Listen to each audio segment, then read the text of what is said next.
Last year, we helped over 70,000 people with their civil legal needs, which we're really proud of. But over 400,000 people reached out to us through our hotline. So, despite our best efforts, despite having over 230 lawyers and 450 staff in all 100 counties, we still can't help all the folks who need us. Welcome to Justice by Design. I'm Kimberly Atkins Stohr. Now, we can't really talk about justice without talking about access to justice. People need to have the tools to be able to ensure, particularly when it comes to legal issues, that their rights are protected, that they know what those rights are, and that they can navigate the complexities of the legal process. But that's not happening. In fact, according to the Justice Gap report, most people do not have the ability to seek legal help for 92% of their legal problems. I mean, think about that. Most people, particularly people living under the poverty line. And it only gets worse. Legal aid is available, but as it stands right now in America, there are less than 3 legal aid attorneys available for every 10,000 people who are income insecure. So what does that mean for their rights? I want to talk about that. And that's why I'm so glad to be joined by Ashley Campbell, who is the CEO of Legal Aid of North Carolina. And I want to talk about that group's innovation lab. Ashley, thank you so much for joining me. It's great to be with you. So before we get started, can you introduce yourself to our listeners and tell them what you do there and how this innovation lab came about? Sure. So I'm Ashley Campbell. I'm the CEO of Legal Aid of North Carolina. We are the largest nonprofit law firm in the state of North Carolina. And as you mentioned before, we serve low income people who need help with their civil legal matters. So in North Carolina, there are about 10.5 million people, and over 3 million people are eligible for our services, which means there are a lot of folks who financially are struggling in our state and don't have the resources that they might need to represent themselves or to find assistance for a legal matter. Because we have such a large group of people who need our help, and even though we are a very large nonprofit law firm, we can't meet that need. Last year, we helped over 70,000 people with their civil legal needs, which we're really proud of. But over 400,000 people reached out to us through our hotline. So, despite our best efforts, despite having over 230 lawyers and 450 staff in all 100 counties, we still can't help all the folks who need us. So, we decided that we wanted to launch an innovation lab.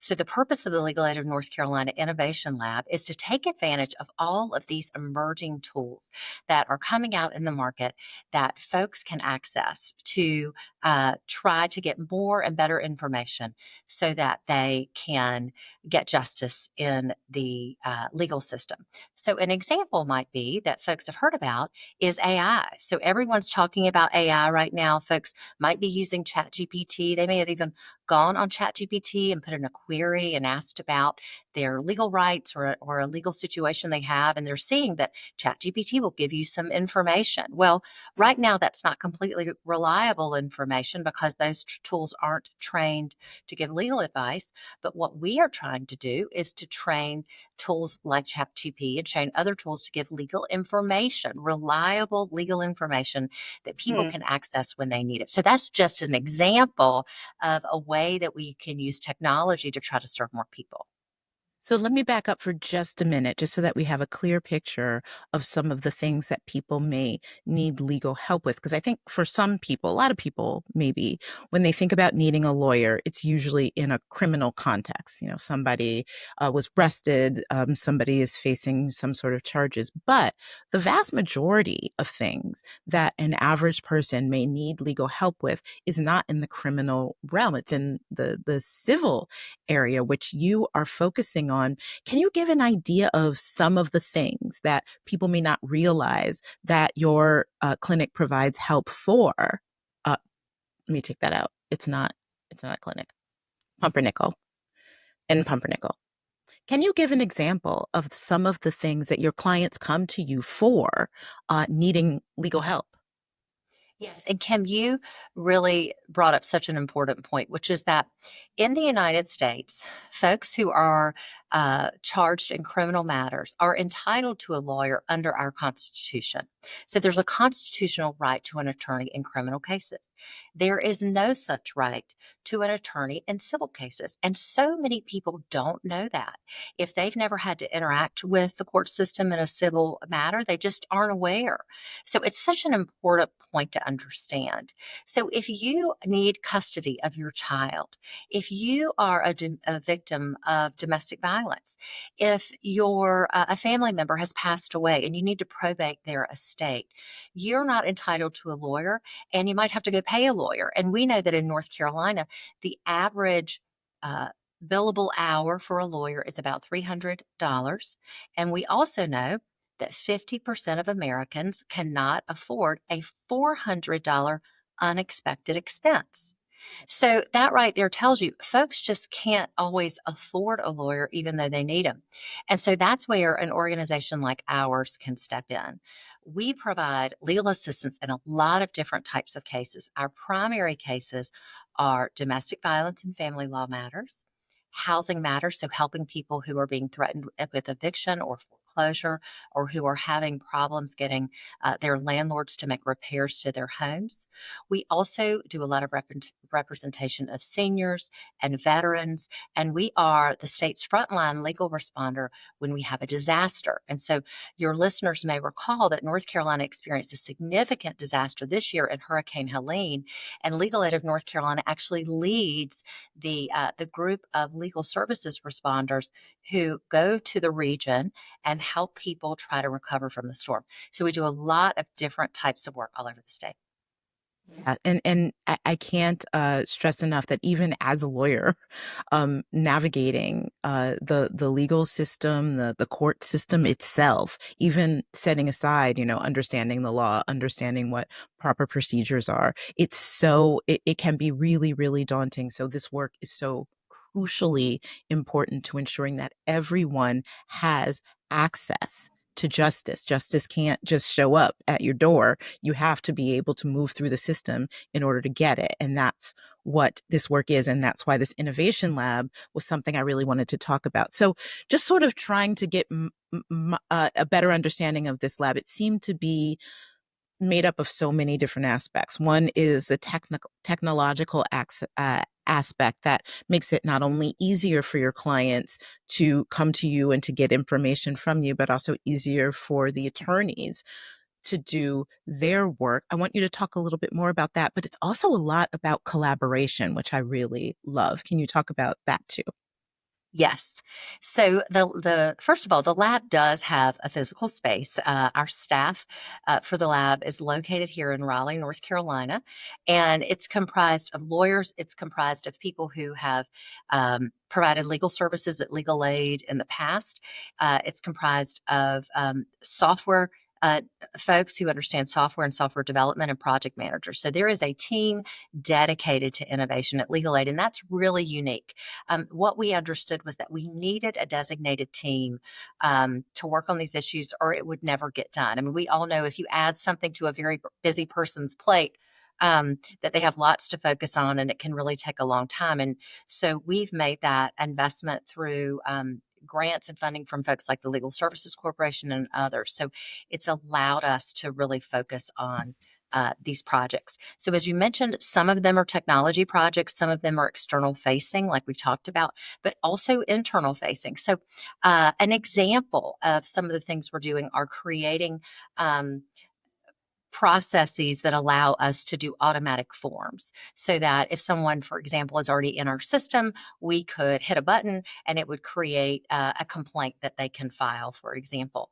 Anything that we can do to reduce the time that our staff has to spend on a case helps us be more efficient. It helps us to provide efficient services to that person, and then we can serve more people.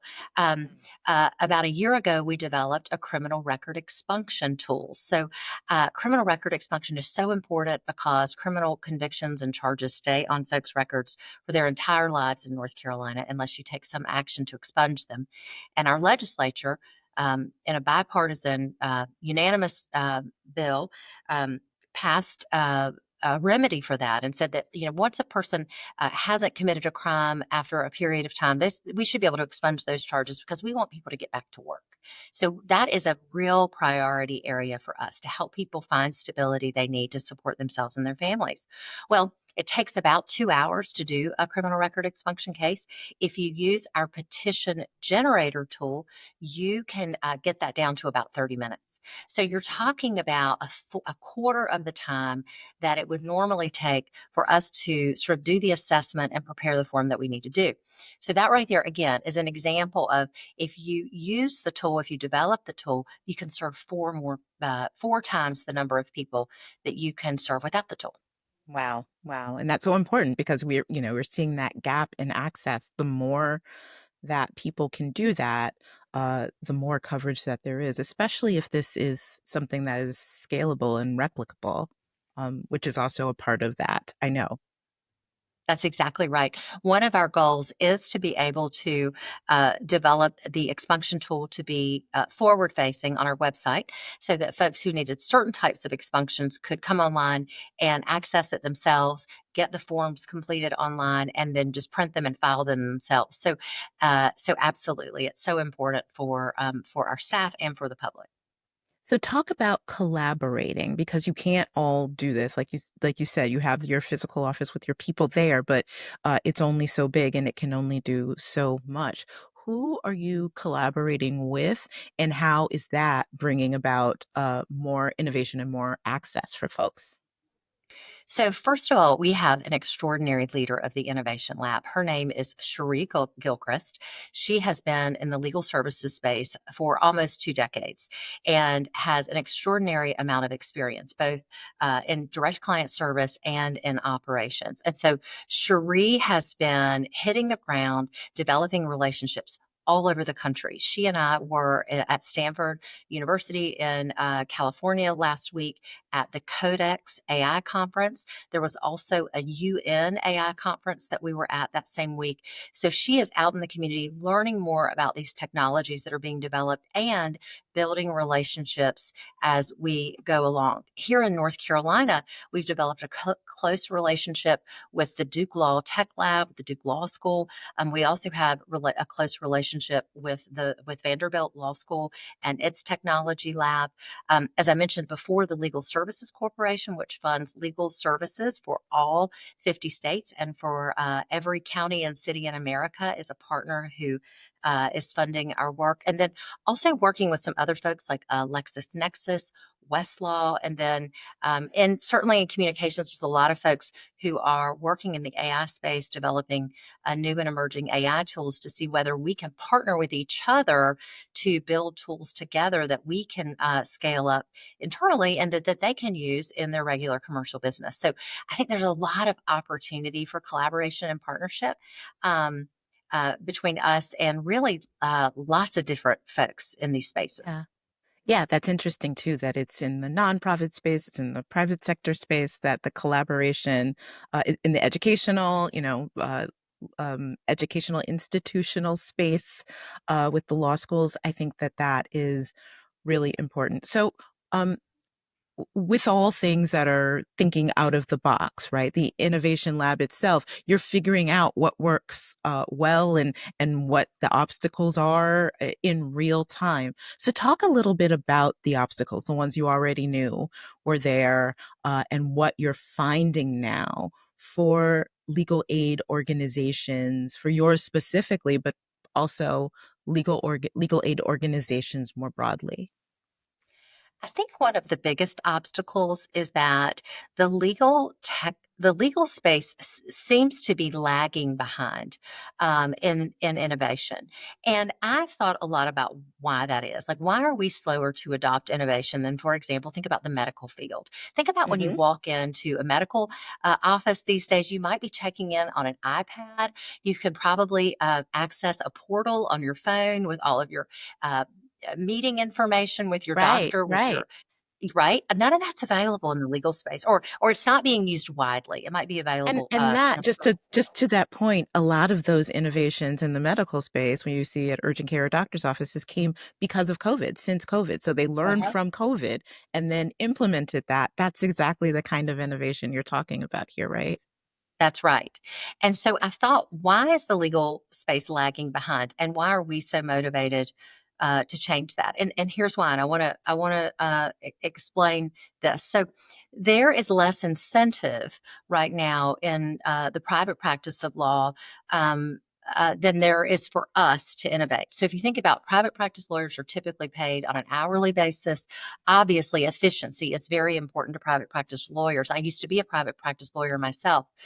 But our goal, right, is to serve 3 million people on a very limited budget. So we have to think about how we use every dollar, and is it the highest and best use, so that we can serve as many people as we can.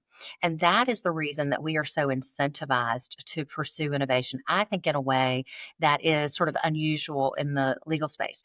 Now, what's so exciting about it, what's so exciting about it is it allows us to use our imagination. So, one of our innovation lab signs says we are only limited by our imagination.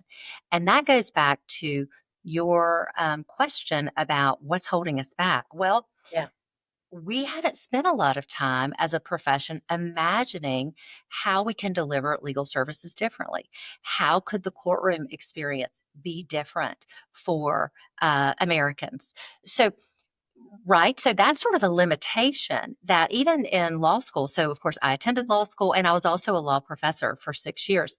Even there, we're not spending a lot of time asking people um, across all law schools. Certainly some are, but asking them to get really creative as they think about how we deliver legal services. No, So, we are not. That so does not happen in the legal field at all. that's right.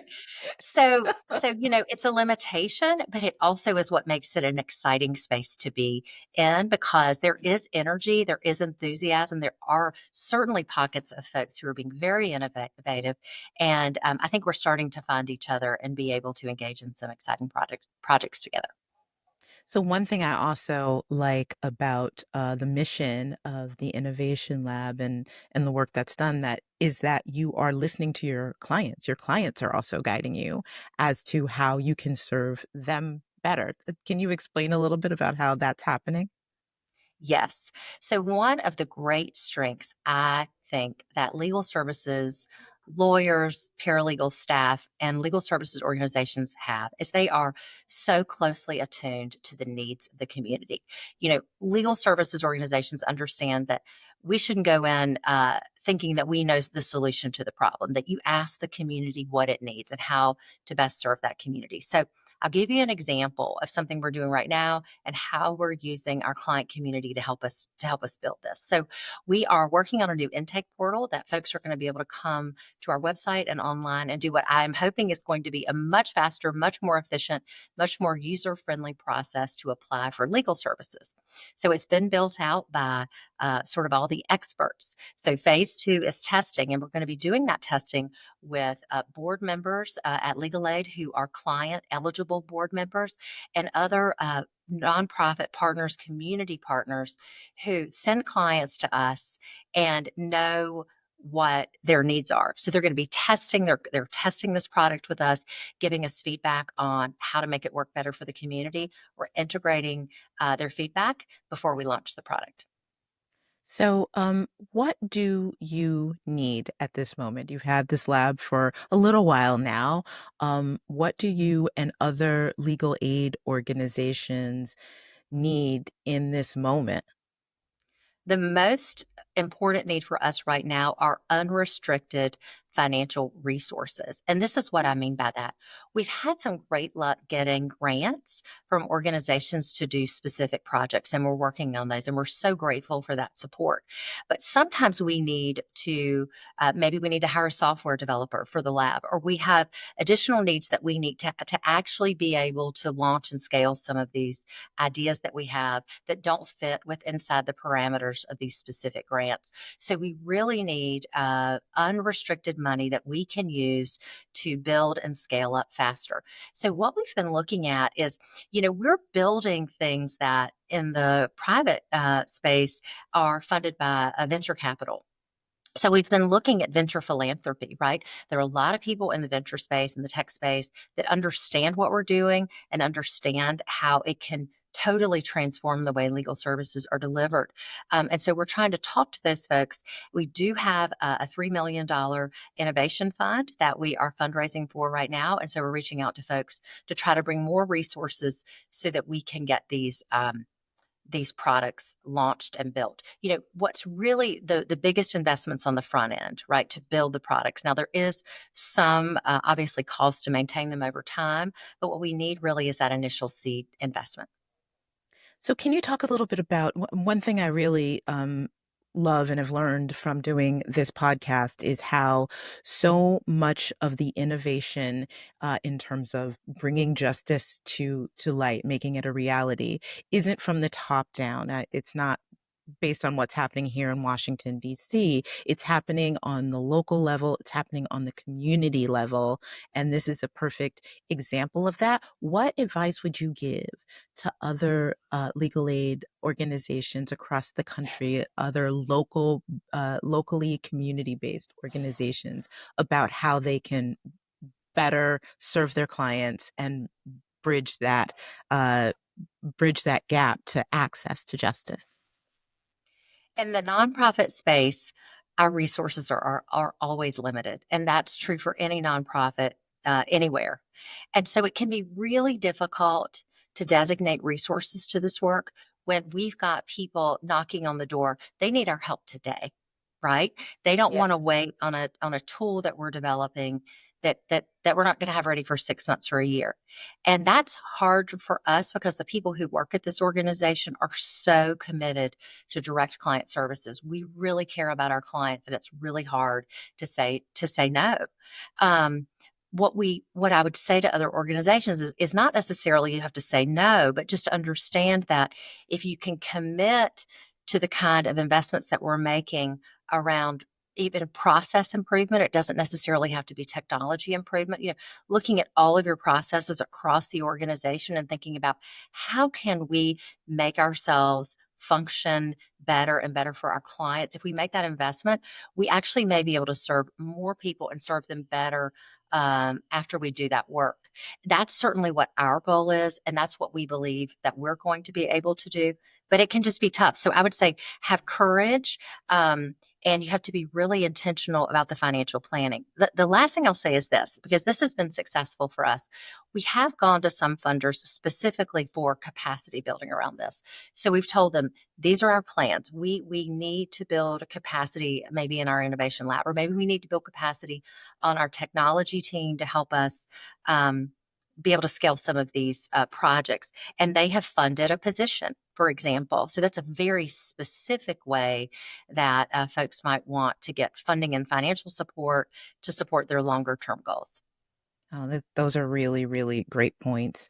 Ashley, thank you so much for joining me today. This is an issue that I think is easy to be missed on people's radars, but it really gets to the heart of how you ensure that justice is attainable in this country. So thank you for your work, and thank you for joining me today on Justice by Design. Thank you so much. We always love to talk about the Innovation Lab and appreciate this opportunity. You know, conversations like this one are really why I wanted to do this podcast, is because not only does justice and the solutions to our problems come from the bottom up, from communities, from organizations working with each other, from reaching across different disciplines, where it's nonprofits or for profits and educational institutions, that is really where the difference is being made. That's where we are learning how to do things better. That is where we are sharing ideas, collaborating, and scaling up and multiplying. And before you know it, there is a different way of operating in our society. That's where it comes from. It takes a lot of effort, but it also takes a lot of people. That includes you. So, one thing that I would love to do, and I'm just brainstorming here, is maybe each of you think about how you are designing justice this week. It could be finding out who your local legal aid organization is and asking them what their needs are, or making a donation, or supporting a project that does bring legal aid together with local universities or others. If you're a lawyer, maybe volunteering some of your time, maybe letting people know what is available. If you have people in your life who need help with anything, it could be about a tax issue, it could be about a family law issue. It could be, somebody who needs help navigating the consumer rights of their state if someone who they've worked with may have violated them. This is the stuff that Americans need, because conflicts like that can really upend your life. So it could be in this space, it could be in another space, it could just be supporting someone who has lost their job in these turbulent times. It could be volunteering, it could be giving your time, your money, your ideas.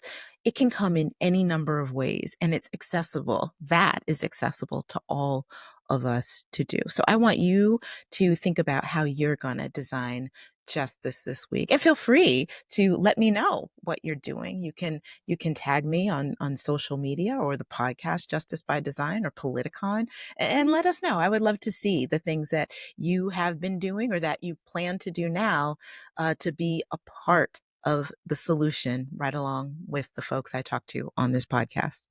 Thank you for listening. I'll be back next week with another episode. And if you enjoy Justice by Design, please give 5 stars. Take care and talk to you next week.